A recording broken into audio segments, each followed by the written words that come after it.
Nadie hubiera imaginado que el hombre que empujaba un carro de limpieza, con el mono demasiado corto y las manos manchadas de jabón, era la cabeza que controlaba una cadena de hoteles valorada en millones. Se inclinaba para retirar una mancha de café del mármol del vestíbulo, con una paciencia meticulosa que, curiosamente, no tenía nada que ver con la prisa de sus ejecutivos.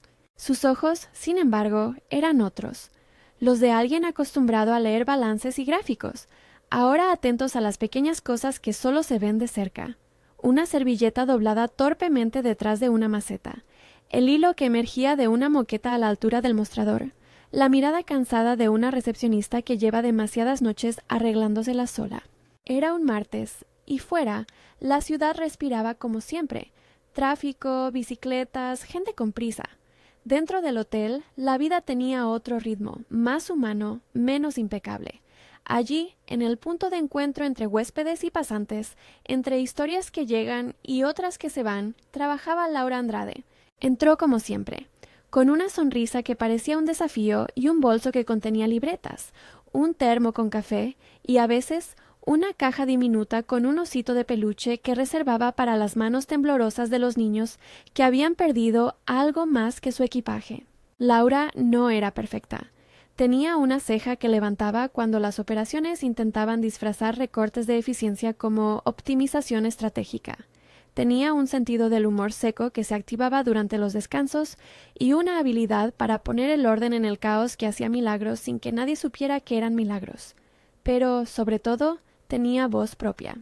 Rara avis en recepciones donde las sonrisas son a menudo máquinas perfectas y sin entrañas. Hablaba con la gente con la verdad templada en empatía. Y eso, en hoteles llenos de protocolos, se notaba de inmediato. El hombre con el mono de conserje, al que todos llamaban Miguel, porque Miguel era el nombre que se había puesto para no ser descubierto, observó su entrada como quien descubre un paisaje nuevo tras rodear una curva familiar. No buscaba a Laura por vanidad, buscaba verla por curiosidad. Había llegado esa mañana con una decisión inspirada más en la inquietud que en la osadía. Disfrazarse para entender qué había detrás de las críticas que llegaban a las mesas de su junta directiva, para sentir lo que no se siente desde un despacho con vistas. Tenía un plan de investigación, una lista de preguntas y un ego que no había sido pequeño al inventarse la aventura.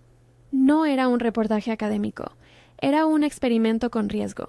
Y como todo experimento humano, estaba contaminado de fallas morales, aunque él se repitiera razones que sonaban a verdad. Si no conozco la raíz, ¿cómo la arreglo? Buenos días, Miguel. ¿Todo bien con la moqueta nueva? Preguntó Laura al verla doblar la esquina del mostrador. Todo perfecto, aunque la moqueta tiene más personalidad de la que aparenta, respondió él, con una broma que había practicado mentalmente y que resultó más torpe de lo planeado. Su voz, al hablar como uno más del equipo, sonaba diferente a la cadencia que la junta conocía. Sonó humana. Ella sonrió, no por el chiste, sino por la observación. Notó sus manos, la forma en que las uñas estaban raspadas por el trabajo, y no por la clase social que su ropa delataría si se mirara con lupa. Anotar esos detalles era su oficio. Miró después el carro y, sin preguntar, fue al pequeño estante donde guardaban las toallas de patrón. Sacó una y dijo: «Cuida de no dejar manchas en el mármol. Esas se ven. Las que hacen ruido en el equipo no siempre». Era una frase pequeña y por eso fue una de las más grandes. Para cualquiera hubiera sido un consejo práctico. Para alguien que había venido a escuchar críticas anónimas en informes, fue una llave. Miguel la dejó secar. Notó la mirada de ella y algo dentro se quebró en dos mitades.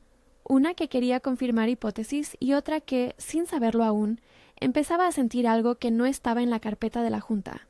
Esa mañana se abrió con un rumor de reclamos.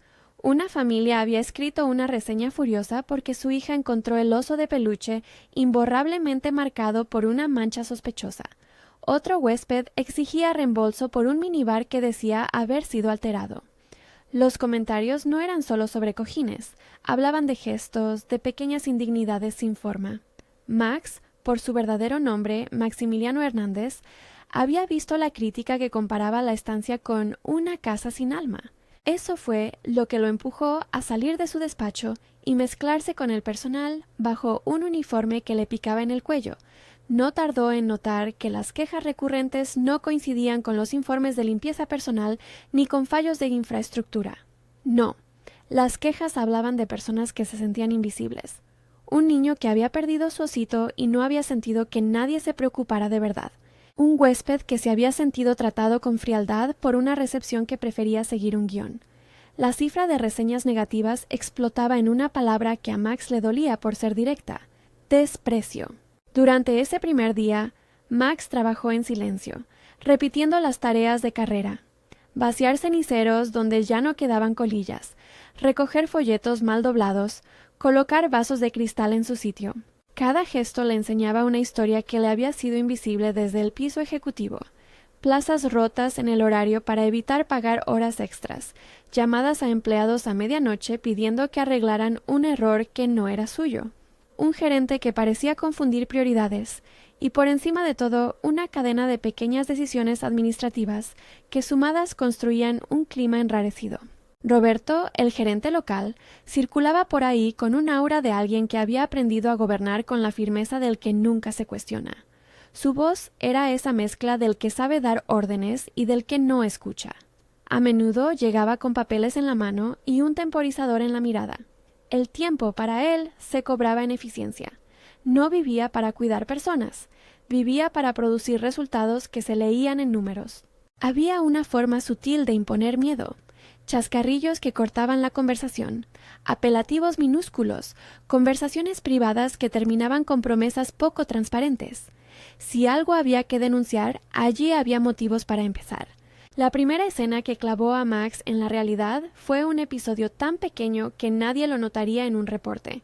Un huésped entró con un paquete de tamales que hubiera comprado en la calle, con el olor a maíz recién cocido que llenó la recepción de un soplo.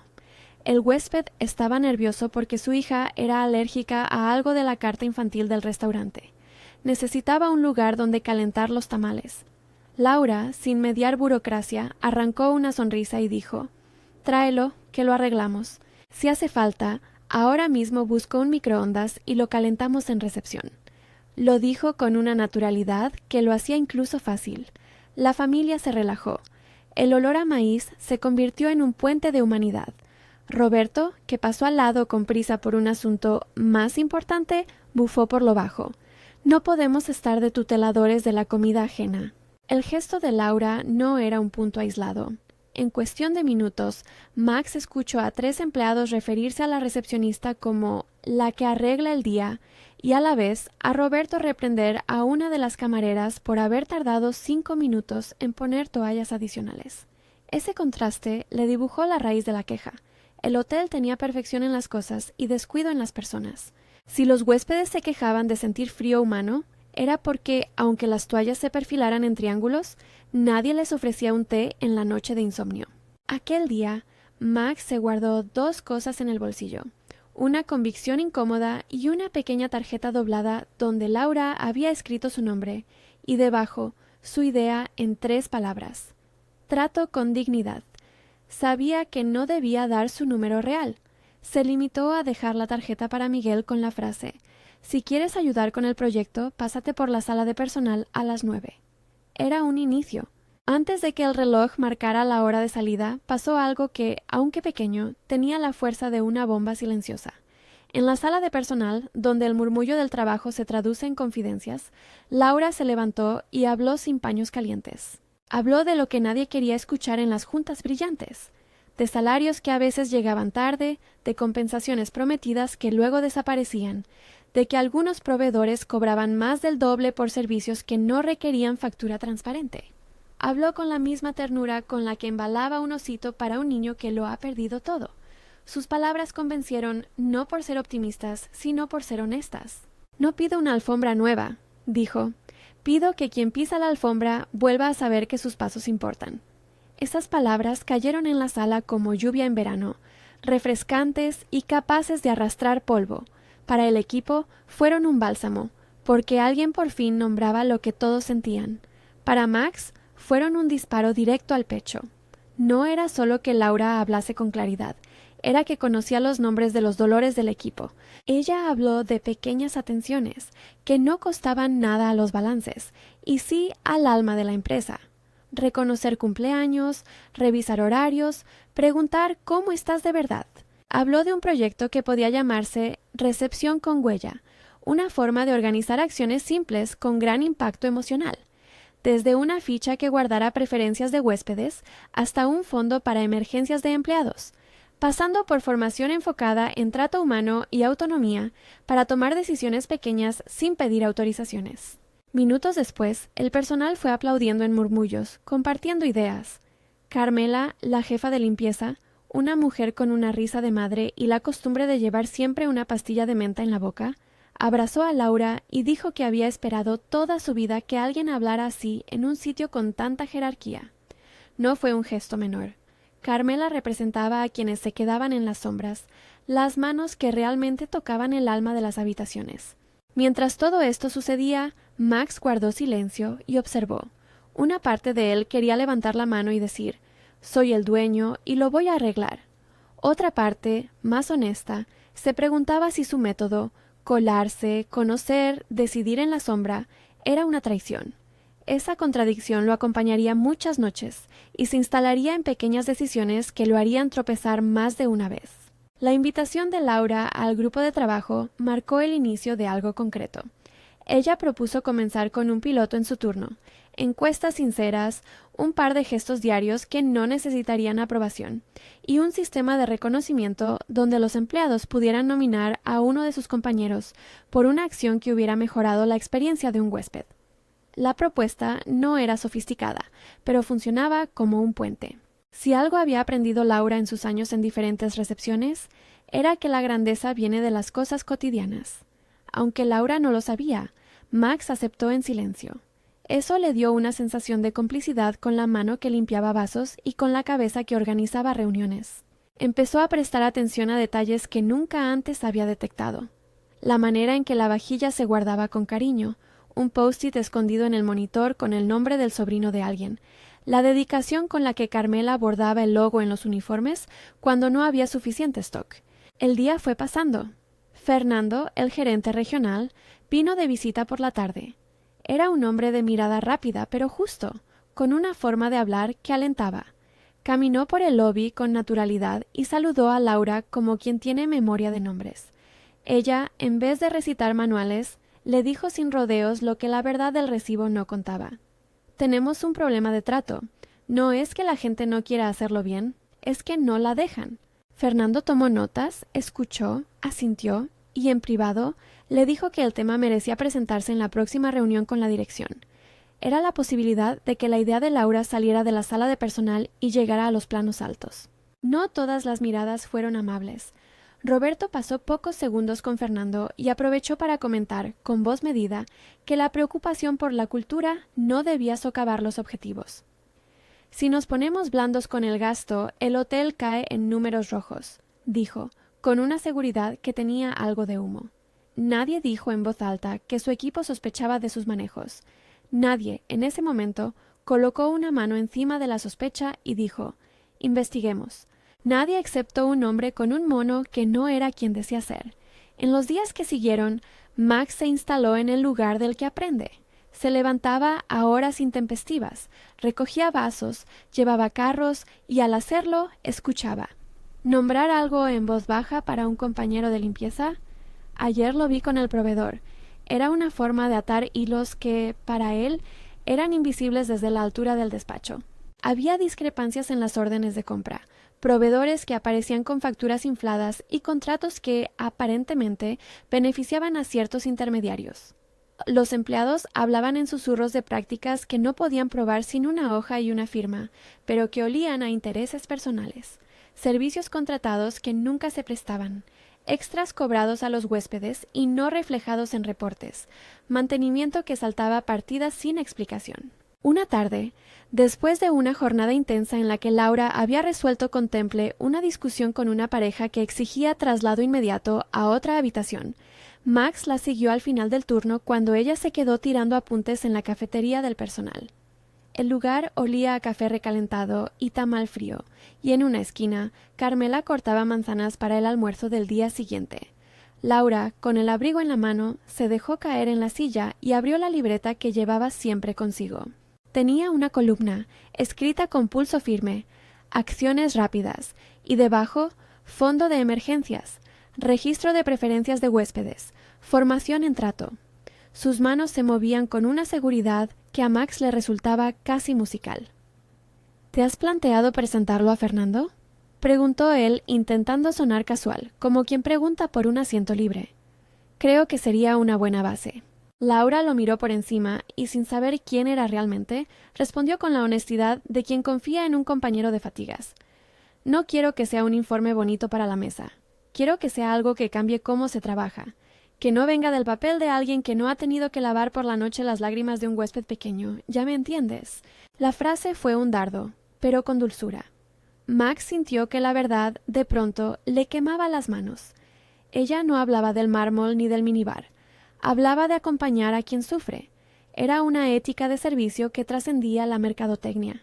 Él, que había ordenado políticas desde arriba, sintió la vergüenza de quien reconoce su distancia. ¿Cuántos planes estratégicos había diseñado sin visitar la lavandería? ¿Cuántas decisiones se habían tomado mirando solo gráficos y no rostros? Esa noche, al volver a casa en una furgoneta vieja, se encontró pensando en su vida en términos que no había considerado. No eran balances contra emociones, eran personas que, por su trabajo, podían sentirse más o menos humanas.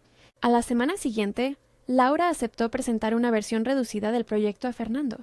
Antes de la reunión, hubo un episodio que empezó a arrojar luz sobre algo más que mala gestión. Una secuencia de llamadas apresuradas entre Roberto y un proveedor. Max, que había aprendido a mover la mirada entre certezas e intuiciones, escuchó lo suficiente como para dejar de ser solo sospecha. La frase que le heló la sangre no fue explícita. Nos ajustamos a lo pactado, como siempre. Tú cubres el margen y nosotros arreglamos el resto. Fue una entrega entrecortada que, de forma grave, sugería cuentas invisibles. No era prueba, pero era indicio. Max, que había venido a sentir el pulso del hotel, descubrió entonces que el problema reportado por los huéspedes tenía raíces en aguas turbias, hábitos de negociación en la sombra que sacrificaban la dignidad de algunos por beneficio de pocos. Y todo eso, según escuchó luego, porque las palabras son de esa naturaleza, contagiosas y fuertes, no solo afectaba a los balances, sino a la confianza del equipo. Esa noche, mientras volvía a su dormitorio improvisado en la casa del conserje, Max recordó las palabras de Laura. Se trata de que quienes pisan la alfombra sepan que sus pasos importan. Pensó en su propia historia y cómo, en la cima, había olvidado la textura de la alfombra. Confesó para sí, por primera vez sin disimulo, que su experimento había sido tan soberbio como infantil. Se había arrogado el derecho de diagnosticar sin mostrar los deberes del médico. La idea de que su presencia en la trinchera pudiera arreglarlo todo con un gesto de dueño le parecía ahora un error de juicio. Había venido con la aspiración salvadora, pero lo que veía no se curaba con gestos de grandeza. Se curaba con escucha, reconocimiento y acciones que no tuvieran la huella del poder como prótesis. Al día siguiente, el equipo se reunió para pulir detalles del prototipo de proyecto. Laura estaba en su salsa. Proponía un mural de reconocimiento donde los empleados colgaran notas de agradecimiento anónimas. Sugería pequeños bonos para imprevistos personales que no tuvieran que pasar por 1000 gestores, y pedía libertad para resolver problemas que hoy requerían 3 firmas y un trámite. Sus propuestas eran metódicas y humanas a un tiempo. Max la observaba desde un rincón, aportando silencios más que soluciones. Carmela, que era capaz de leer las emociones a través de una cucharilla de azúcar, le clavó una mirada cordial y le dijo, como quien da permiso: si quieres ayudar de veras, deja el traje en la mañana y ayuda a doblar las mantas. Él sintió que aquello era un llamado a bajar las ventajas y empezar a sumar horas en tareas pequeñas, un entrenamiento de humildad que aceptó sin ruido. No todo fluía sin fricciones. Roberto, por su parte, empezó a notarlo. La iniciativa de la recepcionista había cosechado aplausos y, con ellos, la inquietud del que se sabe bajo sospecha. La tensión se palpó en pequeñas cosas: mensajes de alerta en el sistema, un cambio de turno sin consulta, pedidos que solían pasar sin control empezaron a mostrar roces. Los empleados, que hasta entonces habían callado por miedo o costumbre, comenzaron a intercambiar miradas. Algunos, cuando pensaban que nadie oía, susurraban: Si esto saliera a la luz, se acabaría mucho. Otros, con más cautela, preferían no opinar. En una de esas tardes largas, Laura recibió a una pareja mayor que venía a celebrar aniversario y que traía un osito viejo en el bolsillo, porque era un recuerdo de cuando la hija pequeña del matrimonio había estado enferma y alguien en el hotel le había devuelto consuelo. La mujer explicó que nunca se olvidaría de la recepcionista que la había hecho sentir cuidada. Era evidencia de lo que Laura defendía, gestos que permanecen. El marido añadió una cosa más. Nos dieron algo que no compramos con dinero. Entonces, al despedirse, la señora estrechó la mano de Laura con una gratitud que tenía lágrimas. Gracias por no hacernos sentir números. Fue un momento de reparación silenciosa y la recepción se quedó con una calidez que no se olvida fácilmente. Esas vivencias alimentaron el proyecto de Laura y al mismo tiempo colocaron a Max en un dilema. ¿Cómo intervenir sin agravar la traición personal que suponía su disfraz? Sabía que su presencia, bajo falsa identidad, podía arruinar la genuinidad del lazo que estaba formando con ella y que, en el fondo, le daba sentido a su estancia allí.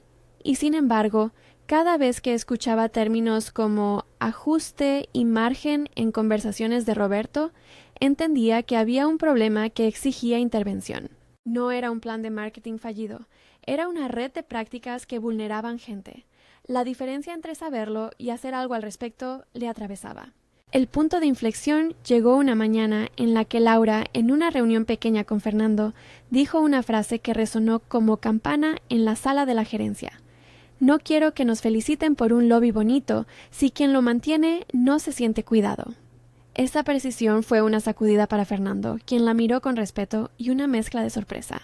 Para Max, fue la chispa que prendió otra cosa distinta. Ya no se trataba solamente de mejorar la experiencia del huésped. Había que mirar hacia adentro y, sobre todo, hacia quienes ejecutaban la experiencia.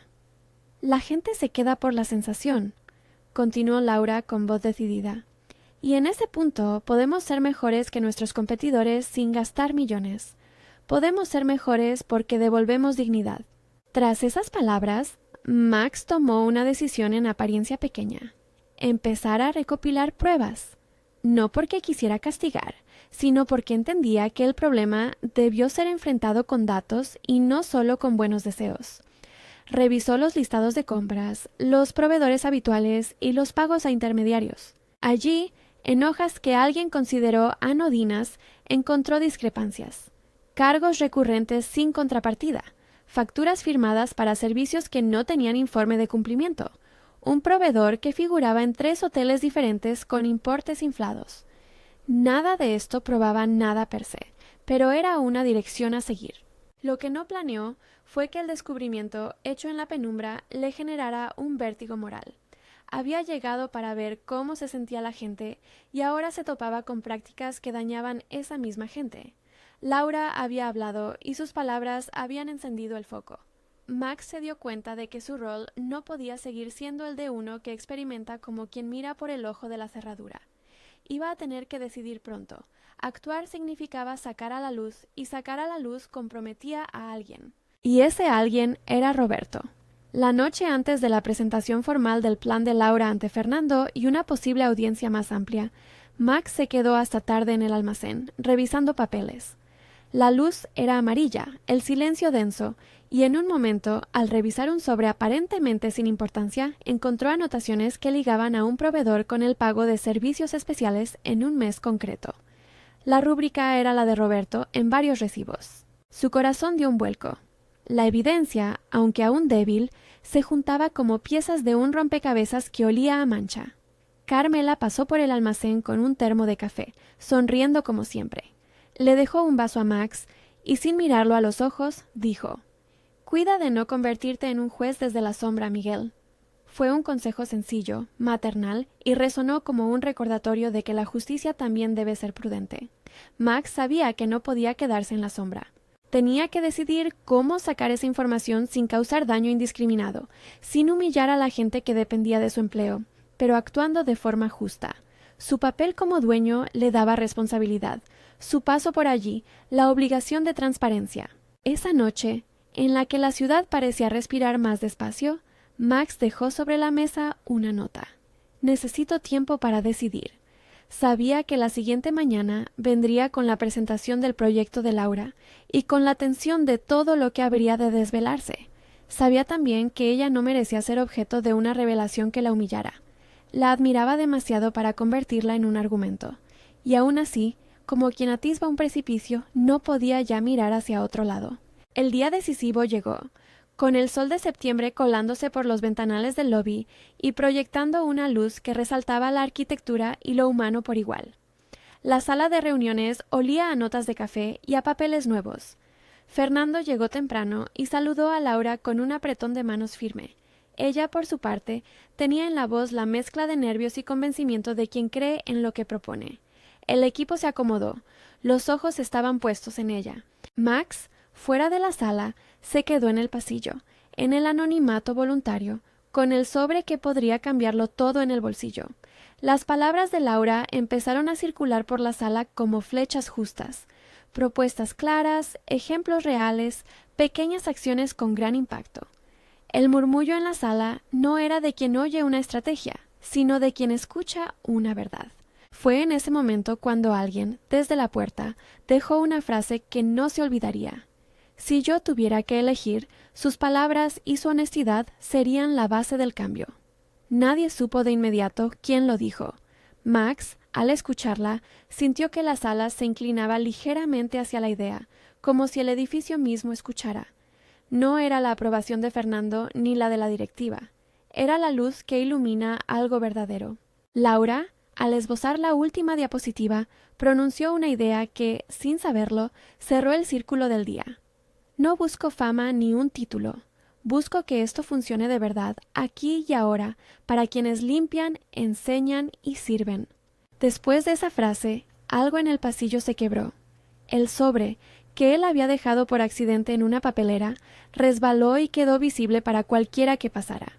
Una casualidad, un movimiento torpe, y el archivo salió a la luz. Nadie lo vio sacar conclusiones específicas, pero en la sala una sombra pasó por la cara de Roberto. En el pasillo alguien susurró. El mundo tenía la forma abrupta de las puertas que no se cierran con suavidad. Siendo Max, al ver el sobre expuesto, no sintió alivio. Sintió que, de repente, todo podía acelerarse. Había encontrado indicios, sí.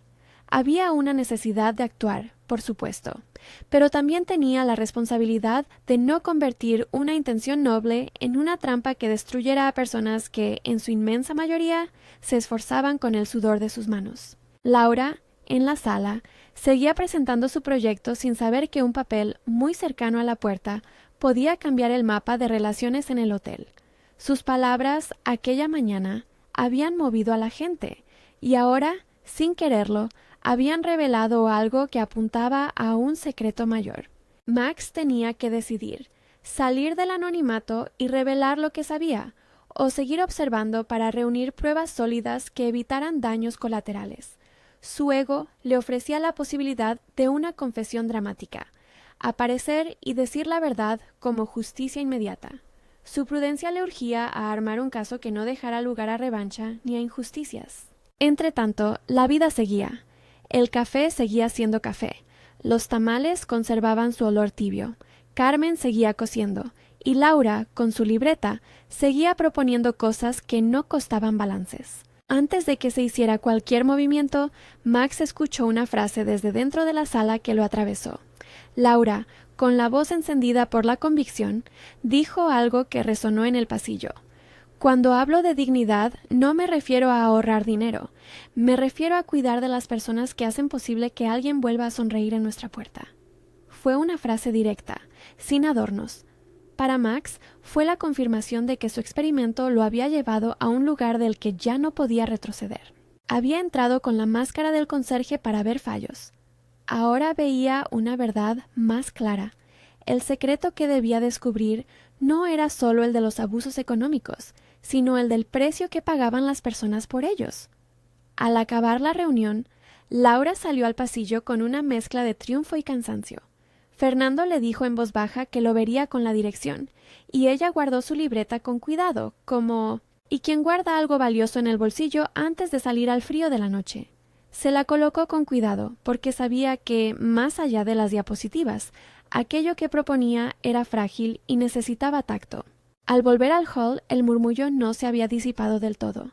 Roberto paseó su sonrisa como quien no tiene de qué preocuparse, pero las miradas ya no le eran tan fáciles. Max, todavía con el mono arrugado y el sello de haber pasado horas recogiendo vasos, dudó en entrar. Había un sobre en su bolsillo que podría transformarlo todo. Había palabras en la sala que lo empujaban a no callar más. Respiró hondo y por primera vez desde que se puso aquel uniforme se planteó una forma diferente de salir a la luz, no con un gesto espectacular, sino con un plan que evitara humillaciones y protegiera a los suyos. Pensó en Fernando y en la capacidad que éste tenía de escuchar sin predeterminar culpas. Fue a buscarlo. Lo encontró en el despacho pequeño que el regional usaba para llamadas privadas, con las persianas a medio cerrar y un termo que olía a café institucional. Le dejó el sobre la mesa sin palabra y habló a medias con el traje del que aún no se había desprendido del todo, como si todavía tuviera que disimular el polvo de su jornada. «Fernando», dijo bajito, «he visto cosas que necesitan comprobación. No quiero jugármela con acusaciones abiertas, pero creo que hay pagos y proveedores que no cuadran, y no quiero que esto se convierta en un linchamiento público sin pruebas». Fernando lo miró con esa mezcla de prudencia y asombro que tenía cuando encontraba a alguien dispuesto a poner la cara por la verdad. «Lo haremos como corresponde», contestó. «Reunimos documentos, citamos a recursos humanos, no precipitaremos a nadie, pero tampoco dejaremos pasar algo que huele mal». Y así empezó un procedimiento que, sorprendentemente para algunos, mezclaba la determinación con la calma, recopilación de facturas, comprobantes bancarios, comparativas entre hoteles de la zona, entrevistas discretas con proveedores y una auditoría interna que nadie imaginó que estaba sucediendo justo debajo del uniforme de un conserje. Max decidió no intervenir personalmente en todas las fases. Entendía que su presencia podía contaminar el resultado, que su autoridad podía convertirse en arma o en excusa. Por eso delegó a Fernando la coordinación y puso al frente a un equipo de confianza, no solo contables, sino personas que conocieran el pulso del hotel. Carmela, tímidamente entusiasta; Cristina, la administrativa que tenía una memoria de números impecable; y, por supuesto, Laura, cuya posición como portadora de la experiencia del equipo la hacía imprescindible. Ella no lo sabía todo, pero sabía lo suficiente para señalar direcciones y para sostener la moral del equipo mientras se despejaban nubarrones. Pasaron semanas de trabajo cuidadoso. El proyecto Recepción con Huella empezó a aprobarse en turnos controlados. Hojas de preferencias en recepción, pequeños fondos de emergencia, una complicidad más fluida para decisiones que antes requerían 3 firmas. Los resultados, de forma discreta pero consistente, aparecieron en encuestas internas y en comentarios de huéspedes. Más sonrisas, más soluciones rápidas, menos quejas por frialdad en el trato. El hotel, desde dentro, empezaba a respirar distinto. Pero la sombra que amenazaba con romper esa respiración seguía ahí. Las pruebas que relacionaban a Roberto con pagos irregulares se juntaban en carpetas que llamaban a decisiones. Aquel tipo de decisiones no eran sencillas. Despedir a un gerente, además de una acción hermética de recursos humanos, abría la puerta a versiones, a la posibilidad de que el acusado se convirtiera en víctima mediática si encontraba apoyo fuera. Max lo sabía, y por eso, aunque era dueño, exigió que el proceso fuera delimitado por ética. No habría linchamiento, no se usaría poder para venganzas. Habría documentación, testigos y la garantía de que los empleados que colaboraran no sufrirían represalias. Mientras tanto, la relación entre Miguel y Laura se había convertido en algo que los demás miraban con una mezcla de ternura y recelo. No era un romance explosivo, era una cercanía que se tejía en café compartido, confidencias en el office, un chiste que provocaba la sonrisa de Carmela y una complicidad en los detalles del proyecto. Max, bajo el uniforme, había aprendido a admirar la forma en que Laura articulaba propuestas sencillas con la eficacia de quien sabe que los grandes cambios se cuecen en pequeñas acciones. Laura, a su vez, valoraba esa presencia inesperada. Un compañero que no pretendía liderar sino servir, que recogía vasos sin posar, que escuchaba sin interrumpir. No sabían que, en el mundo de arriba, algunos empezaban a murmurar sobre la extraña química que se veía en planta. Hubo una tarde decisiva en la que la auditoría dio un salto. Cristina, con la voz que a veces vibra cuando algo le golpea el orgullo profesional, encontró una transferencia que era la gota que podía llenar el vaso. No fue una acusación directa, eran números, cuentas y fechas. Pero la coincidencia era demasiado consistente. Fernando, que había aprendido a no precipitarse, preparó un informe y convocó una reunión con recursos humanos y con la dirección regional. Había que manejarlo con cuidado. La reunión se programó para un viernes. Esa mañana el hotel olía a limpieza profunda y a nervios amontonados. Laura llegó con su libreta como siempre, con aquella mezcla de temblor y firmeza que la define cuando presenta algo que cree que puede cambiar vidas. Max, sin saber aún de qué modo se vería afectado su secreto, sintió la urgencia de decirle a alguien en quien confiaba. Lo hizo con torpeza. Dejó una nota anónima en la sala de personal con la indicación de que esa reunión podría ser clave. No era elegante, lo sabía. Era un intento de proteger el trabajo de Laura y a las personas del equipo. Sin embargo, la acción se interpretó mal en cuanto a alguien, no se supo quién. Estimó sospechosa la presencia de papeles no oficiales en el office y miró con curiosidad. Roberto, que a esas alturas ya respiraba con dificultad, se volvió más cauteloso.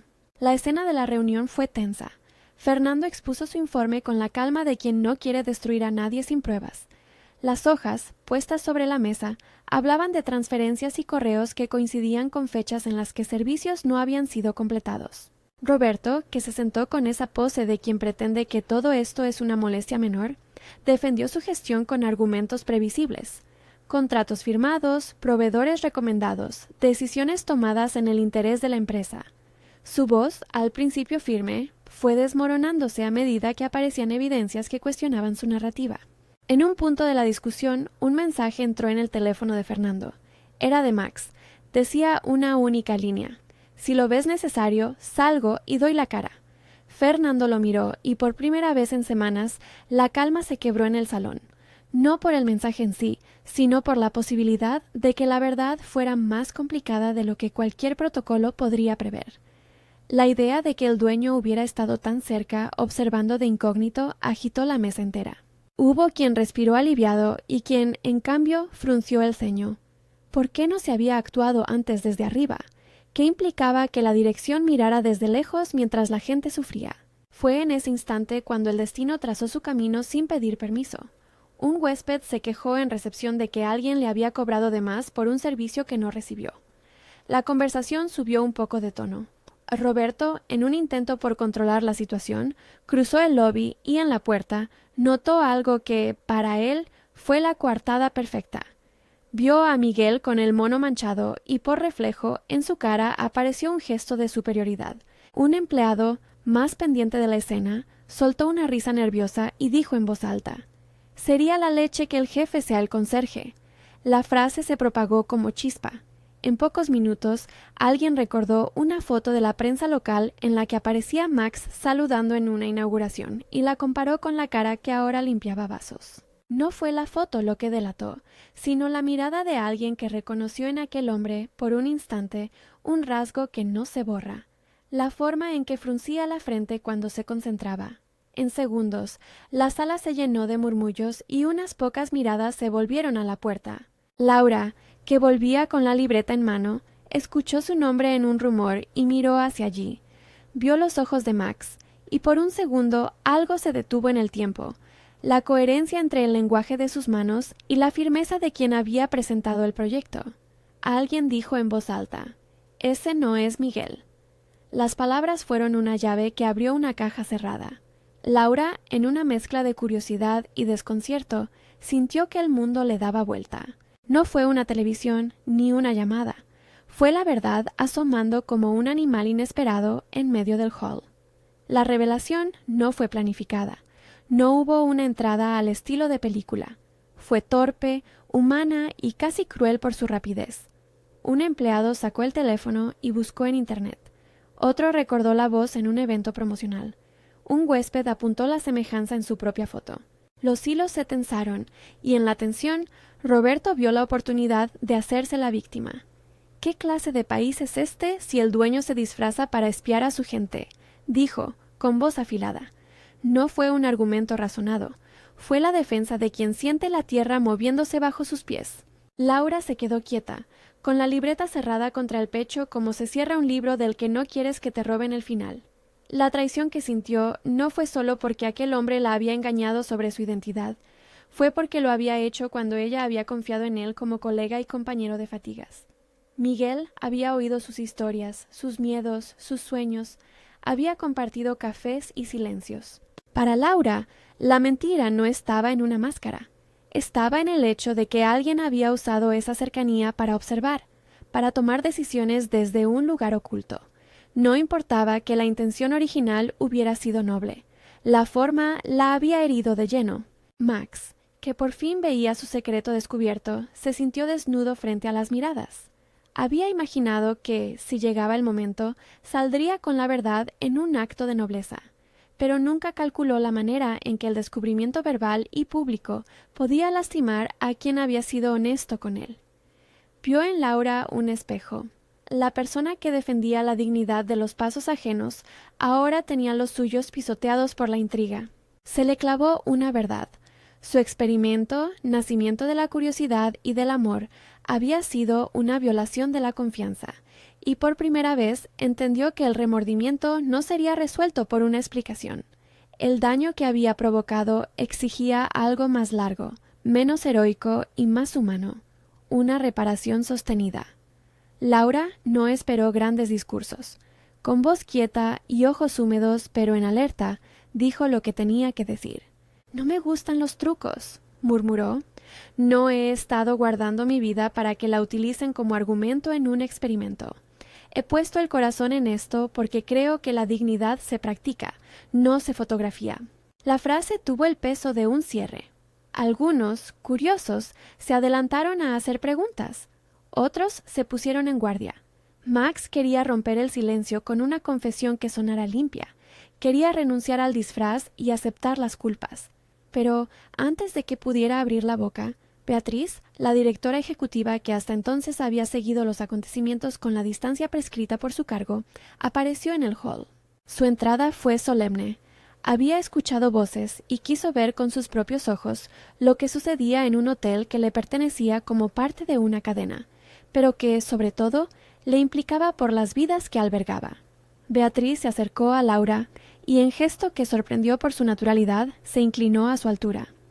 «Gracias por lo que has hecho», dijo. «Te escucharé con atención en la oficina. Nadie debe ser manipulado ni expuesto. Lo que ocurra ahora lo haremos con respeto». Max, que por fin se quedó sin palabras, vio en la cara de Beatriz una mezcla de responsabilidad y protección que alivió algo del temor. Fernando tomó la iniciativa y pidió calma. Convocaron una sala privada. Solo el equipo más cercano entró. Fernando, Beatriz, Laura, Max y Carmela. El resto del personal quedó en el hall con un rumor que se transformaba en historia a cada minuto. Dentro de la sala, Max quitó la gorra con manos que no dejaban de temblar.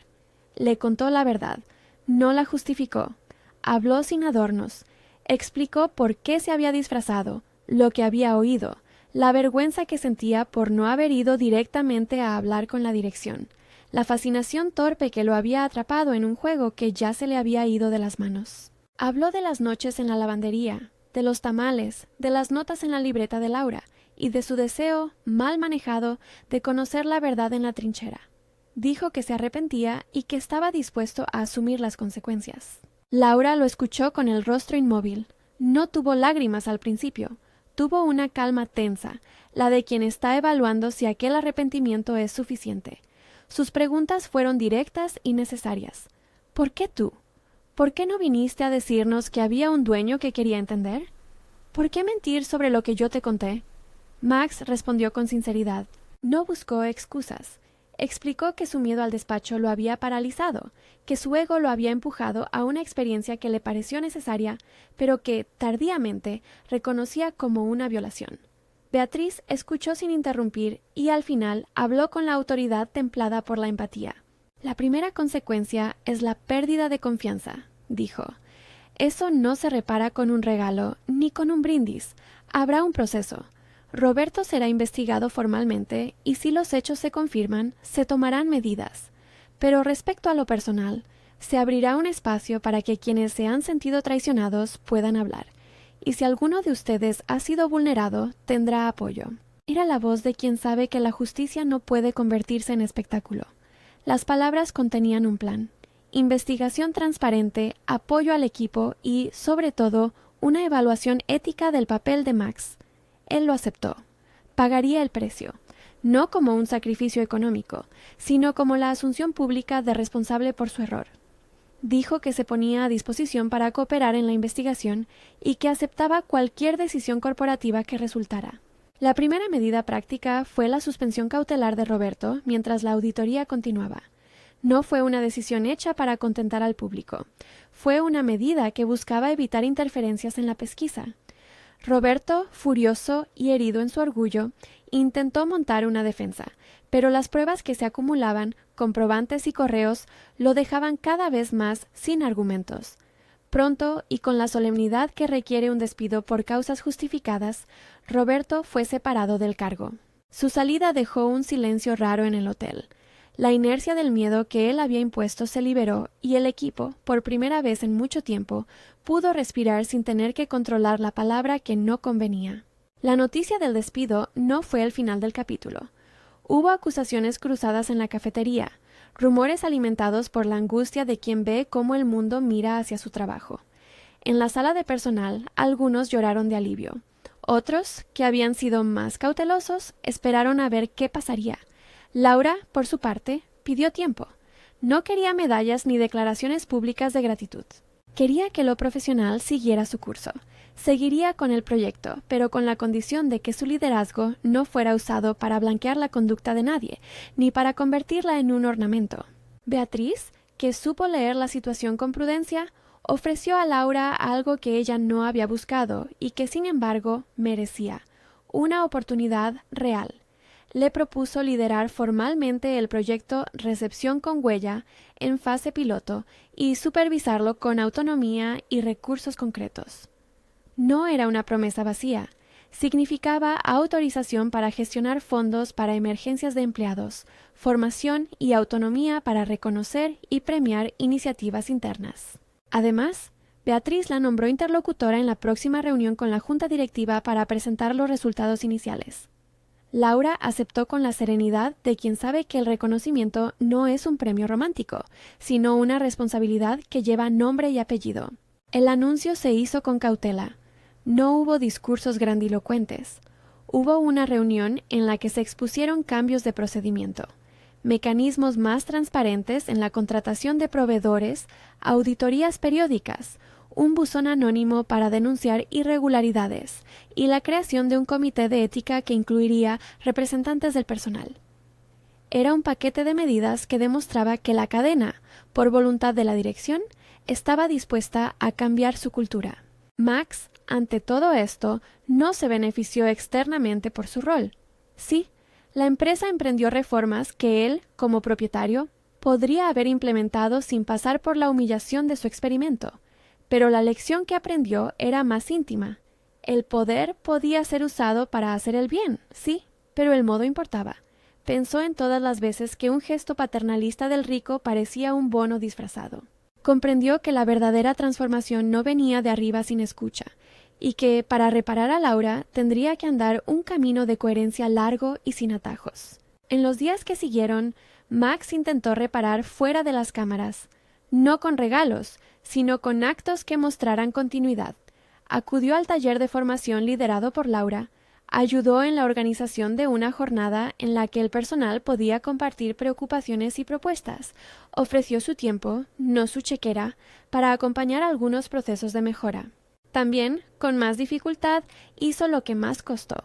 Pidió perdón directamente a Laura en un pasillo donde no habría casi nadie para escuchar.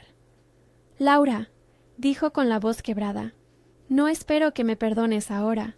No vine a comprar tu perdón. Vine a decirte que lo siento y que me haré responsable por lo que he hecho». Ella le respondió con esa mezcla de firmeza y ternura que la caracteriza. «No es tu perdón el que me preocupa», contestó. Me preocupa que no vuelvan a usar lo que damos en privado como argumento en público, y que entiendas que la confianza se reconstruye cuando ves que lo que dices se hace, día a día. Fue una condición justa. Max la aceptó sin buscar atajos. Comprendió que no solo bastaba declarar la verdad, tenía que vivirla. Las semanas siguientes fueron un entrenamiento de paciencia. El dueño volvía a las tareas pequeñas, no porque quisiera exhibir humildad, sino porque la consistencia era la única moneda válida para volver a ganar el crédito perdido. Ayudó a organizar el fondo de emergencias, atendió a empleados que jamás lo habían visto de cerca y relevó procesos con la humildad de quien aprende algo que no figura en el manual. La dignidad del trabajo se demuestra actuando junto a quienes lo hacen posible. En ese proceso, la figura de Gabriela, la madre de Max, tuvo un papel clave. Ella, que conocía a su hijo desde niño, entendió que la más grande redención que podía tener él era reconocer el daño y no tratar de subsanarlo con regalos. Se reunió con Laura en una cafetería discreta, no para pedir clemencia, sino para escuchar. Gabriela le dijo a Laura que había criado a un hombre con privilegios que, quizás por primera vez, se había sentido fuera de su zona de confort, y que la lección que tenía que aprender era aceptar límites. No buscó excusas para su hijo, buscó mediación sincera. Laura, con esa transparencia que le hace justicia, le explicó que su deseo no era vengarse ni humillar, sino que no se repitieran los errores que habían herido al equipo. El encuentro fue un punto de inflexión. Una madre que pedía a otra hija del hotel que no dejara que su dolor fuera aprovechado por la vergüenza ajena. Una mujer que pedía coherencia, no un perdón fácil. Gabriela se comprometió públicamente a apoyar cualquier iniciativa que respaldara la dignidad laboral, y su postura fue entendida por muchos como la de alguien que, desde el amor, pide responsabilidad. Mientras tanto, en la vida profesional de Laura, los frutos empezaron a aparecer con trabajo consistente. El piloto del proyecto demostró que pequeñas medidas daban grandes resultados. Las encuestas de satisfacción subieron. Había menos quejas por trato y más comentarios que celebraban la calidez del equipo. El comité de ética, formado por representantes de rango medio y bajo, empezó a funcionar y reportó irregularidades que, con documentación, confirmaron los hallazgos iniciales. Beatriz, que observaba desde su despacho, felicitó a Laura por su liderazgo, no por el romance que algunos susurraban, sino por su capacidad de transformar una propuesta en un cambio que beneficiaba a mucha gente. Max, en lo personal, siguió demostrando que su arrepentimiento no era efímero. Renunció a algunos privilegios de dirección para mostrarse más presente, no para ganar aplausos, sino porque comprendió que la cultura que defendía Laura no se construye en políticas impuestas, sino en rutinas humanas. Ayudó a organizar un mural de reconocimiento en el hall, una pared donde los empleados dejaban notas anónimas de agradecimiento. Puso su firma en la financiación de la formación, pero dejó a Laura y a su equipo el control de cómo se usaría ese dinero. No hubo cheques con su nombre estampado para comprar el perdón. Hubo inversión concertada y liderada por quienes iban a ser beneficiarios. El tiempo, que siempre mide a la verdad, siguió su curso. No fue sencillo para Laura. Hubo días en que la mirada del lobby le recordaba la humillación y otras en que la gratitud de un huésped le devolvía la fuerza. Hubo momentos en que, frente a un gesto de Max, ella se sorprendía por la ternura que aún podía despertar su presencia, y días en que ese mismo gesto le devolvía a una herida fresca. La reconstrucción fue lenta porque implicaba rehacer la historia que se entrelazó con la mentira. Pero lo que hacía la diferencia era la coherencia, acciones repetidas que no tenían el sello de la improvisación. El equipo, al cabo de varios meses, empezó a percibir un patrón nuevo. Las decisiones de la dirección dejaron de ser mensajes sacados de arriba y se convirtieron en respuestas a problemas reales. El buzón anónimo permitió denunciar cosas que antes se quedaban en chismes. El fondo de emergencias solucionó casos puntuales sin burocracia. La formación dio a empleados herramientas para resolver conflictos sin esperar autorizaciones eternas. La atmósfera, lenta pero constante, cambió. La recepción era cada vez más un lugar en el que los huéspedes notaban calor humano en vez de un protocolo bien memorizado.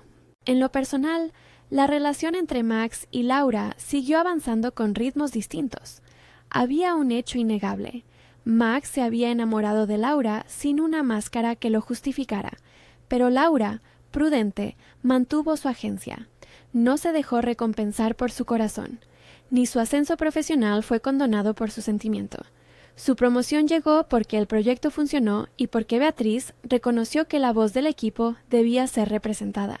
Laura no necesitó que su nombre fuera puesto por influencia. Lo ganó. De eso estaba orgullosa y no permitiría que nadie transformara ese orgullo en una moneda de cambio.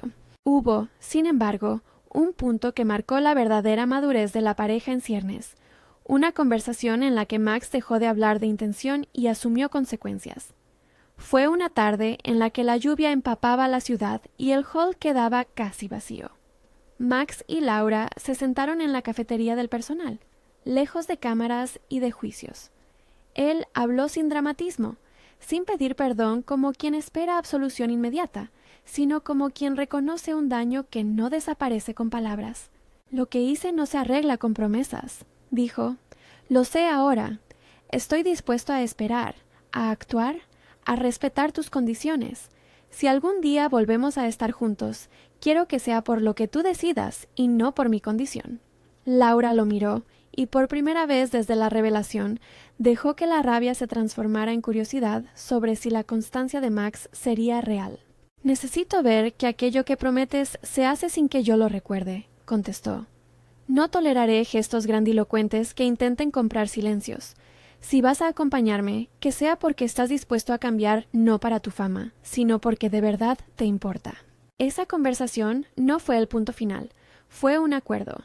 Y los acuerdos, para ser fuertes, necesitan pruebas cotidianas. A partir de ahí, Max volvió a su promesa de coherencia. Dejó de aparecer en actos para dar discursos triunfales y empezó a participar en jornadas de formación como voluntario. Ayudó a organizar la guardiola de auxilio en el hotel y atendió llamadas de empleados que necesitaban apoyo para cuestiones del día a día. No eran grandes gestos, eran la repetición de cosas pequeñas que, al multiplicarse, crean un patrón de confianza. El proceso también tuvo sus tropiezos. Hubo quienes, en la plantilla, no creyeron en la sinceridad de Max, y la relación cayó en debates en la sala de descanso. Otros se sintieron incomodados por la sensación de que los asuntos íntimos se transformaban en tema de interés general. Laura, con su madurez, pidió que lo que fuera íntimo lo siguiera siendo, y que los cambios profesionales tuvieran espacio propio sin convertirse en plataforma mediática. Fue prudente, y la empresa respetó esa prudencia.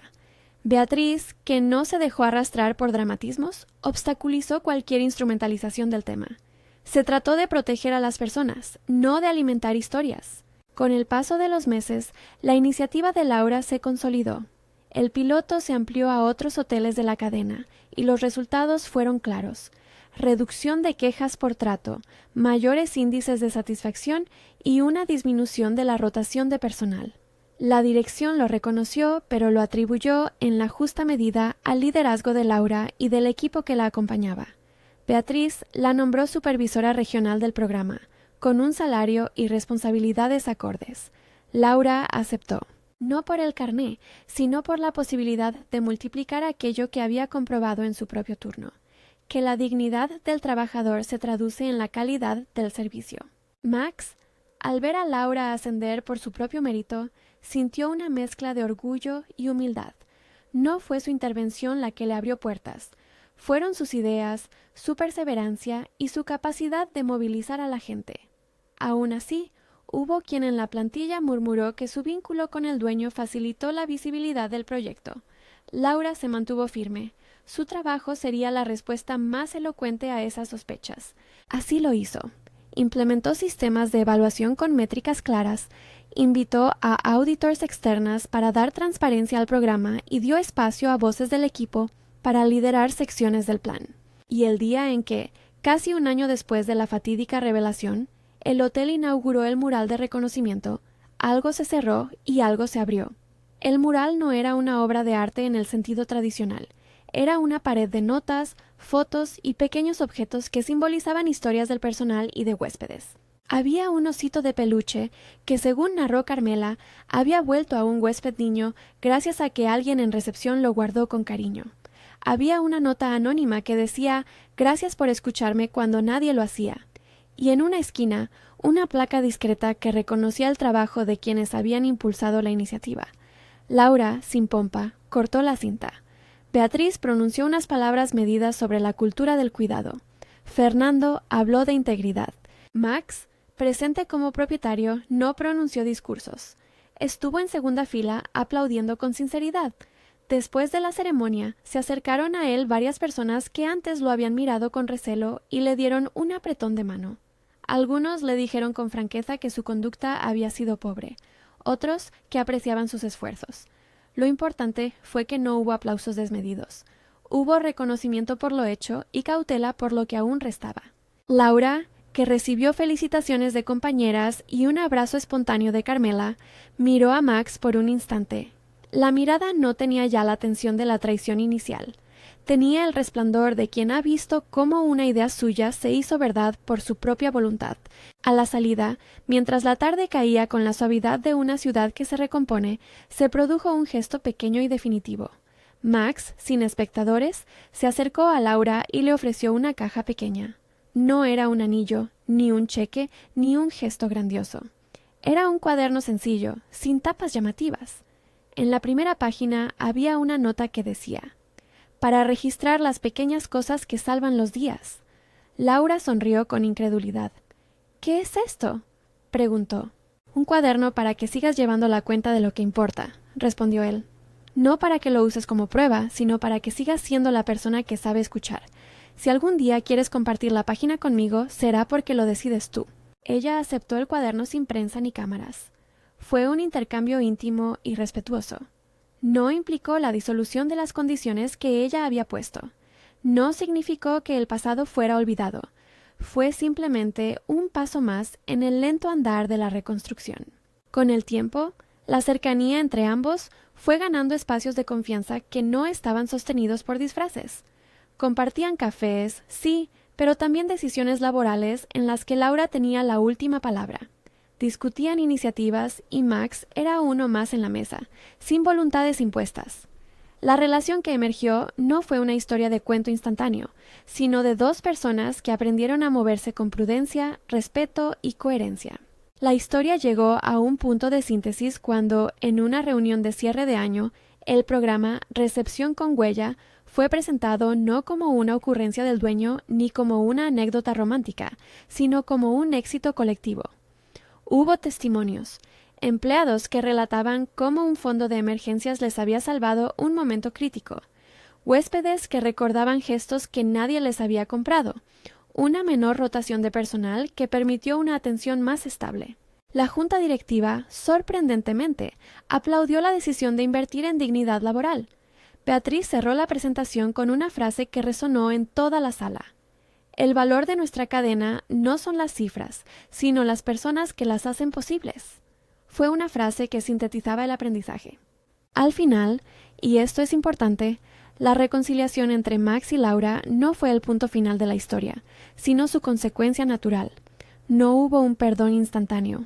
Hubo reconstrucción, denuncias investigadas, despido de quienes habían abusado de su poder, creación de mecanismos de transparencia, el ascenso merecido de Laura y un proceso de convivencia donde las acciones hablaron más que las palabras. Hubo paciencia y, sobre todo, hubo dignidad preservada.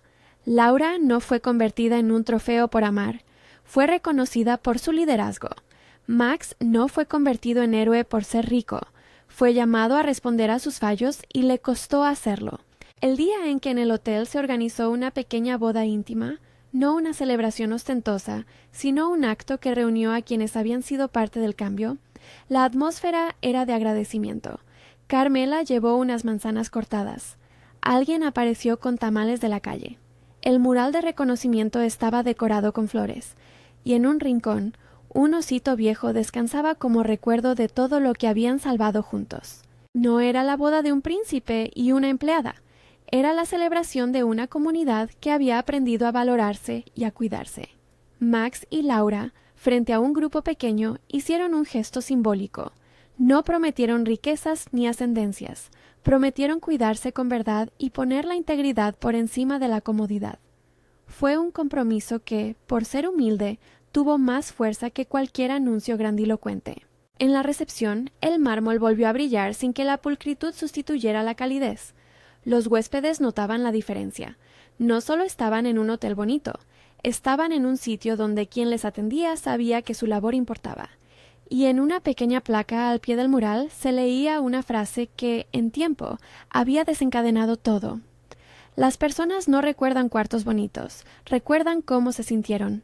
Laura la había pronunciado una mañana, sin imaginar que esas palabras terminarían por mover no solo una política, sino el corazón de un hombre que tuvo que aprender a no usar su poder para justificar sus errores. Max aprendió que la honestidad y la humildad son procesos, no gestos. Laura demostró que el liderazgo no necesita vestirse de traje para brillar, y el hotel, que alguna vez fue un conjunto de protocolos perfectos, se transformó en una comunidad donde la empatía se convirtió en ventaja competitiva sin perder su significado humano. Si hay una lección que queda al final, es esta. La verdad duele, pero también abre camino. Mentir, aunque sea por curiosidad o por miedo a equivocarse, deja huellas. Reparar exige tiempo, pruebas concretas y la voluntad de no volver a usar a las personas como meros instrumentos para conocer resultados. El perdón llega a su debido tiempo, cuando las palabras se convierten en hechos que pueden sostener la confianza nueva.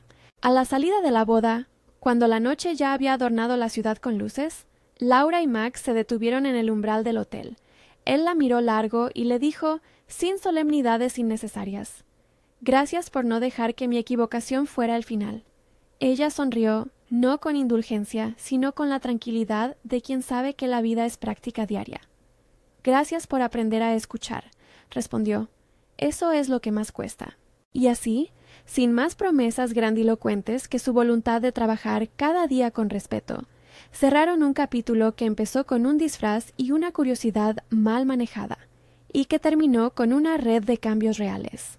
El secreto que Max había descubierto tras las palabras de Laura no fue solo la corrupción de un gerente, fue la revelación de que la dignidad se construye en lo cotidiano y que la mejor inversión de un millonario no es su dinero, sino su capacidad para escuchar y cambiar. Si esta historia te ha llegado, valora del 0 al 10 y suscríbete para más relatos que recuerdan que detrás de cada uniforme hay una historia que merece ser escuchada.